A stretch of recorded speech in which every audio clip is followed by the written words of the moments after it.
अखिल भारतीय मराठी साहित्य संमेलनाचं काल देशाची राजधानी दिल्ली या ठिकाणी पंतप्रधान नरेंद्र मोदी यांच्या हस्ते उद्घाटन झालं.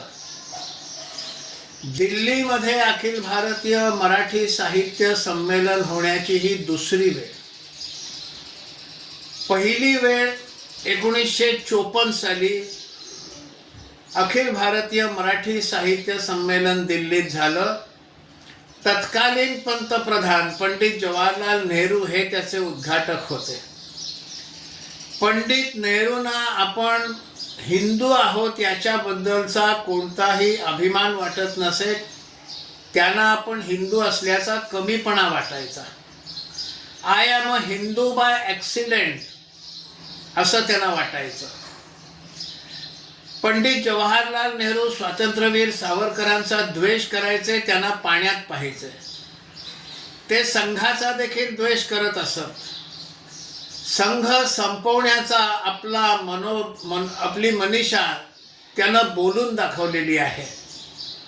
I will crush the RSS असे उद्गार त्यांनी काढलेले आहेत. संघ संपावा म्हणून त्यांनी जंग पछाडले, पण संघ संपला नाही.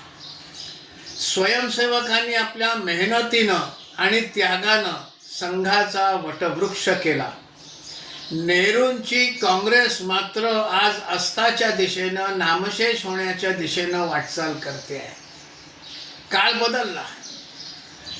पंतप्रधान नरेंद्र मोदी काल त्याच अखिल भारतीय मराठी साहित्य संमेलनाच्या व्यासपीठावर उद्घाटक म्हणून आले होते. ते प्रमुख पाहुणे होते. नरेंद्र मोदी आपण हिंदू असल्याचा सार्थ अभिमान बाळगतात.